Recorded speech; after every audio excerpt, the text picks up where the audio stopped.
What is a motion in limine? Would you like to know the answer? Come join me for a moment as I share with you some great information. Hi, I'm Gerry Oginski. I'm a New York medical malpractice and personal injury attorney. A motion in limine is nothing more than a request for the judge to take action before the trial actually starts. Now, what do I mean? I'll give you an example. Let's say this is a medical malpractice case, and let's say my client was a passenger in a car that was hit by a driver who was drunk, all right? And now, let's say my client had also had a few drinks, but my client was a passenger and was hit. And after the emergency medical services workers came by ambulance and took him to the hospital, now they asked him, hey, how much did you have to drink? Because they could smell the alcohol on his breath. And now he tells them, oh, I had a couple of beers. All right. I want to make sure that the jury does not hear that evidence, that information. You want to know why? Because it's got nothing whatsoever to do with the claims that we are making in your case. It's got nothing to do with the claims that the people, the staff, the hospital staff, violated the basic standards of medical care. It's got nothing to do with whether their improper medical care, their carelessness, was a cause of your injuries. And it has nothing to do with whether your injuries are significant or permanent. Now, you should know, even if this was a car accident case, the fact that my client was a passenger and not the driver and did not cause or contribute to the injuries that he suffered, the fact that he may have had alcohol should have no bearing whatsoever on who is actually legally responsible for the accident. So, as the case is progressing to trial, I know that my opponent is going to raise this issue and is going to try and let the jury know about this exact problem and somehow suggest to the jury, hey, listen, this guy was drunk at the time of the incident, he caused or contributed to his own injuries.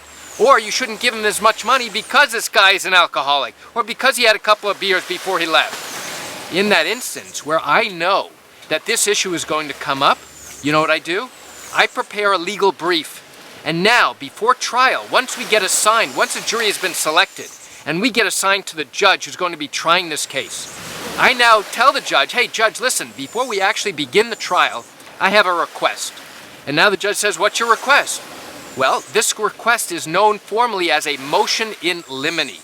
All it does is basically says, judge, I want you to take action, and I want you to prevent my opponent from bringing up any evidence, from bringing in any information about the fact that my client may have had a couple of beers before getting into the car that got him ultimately to the hospital.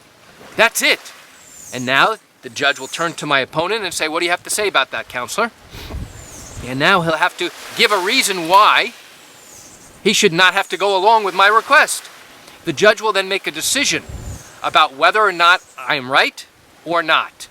If the judge agrees with me, now that ruling is going to take place and be in effect for the duration of the entire trial, which means it could affect the outcome of this case. And that's really important to understand.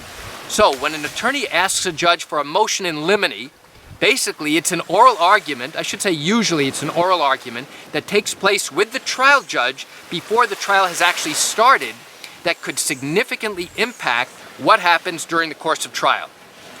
So why do I share this great information with you? I share it with you just to give you a sense of what goes on, what really happens in court in these medical malpractice cases in New York. You know, I do understand you're watching this video because you likely have questions or concerns about your own matter. Well, if your matter happened in New York and you have not yet started a lawsuit and are thinking about bringing a case, but still have questions that need to be answered, what I invite you to do is pick up the phone and call me.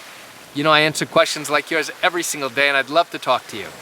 You can reach me at 516-487-8207 or by email at Gerry, Gerry, at oginski-law.com. Well, that's it for today's video. I'm Gerry Oginski. Have a fantastic day.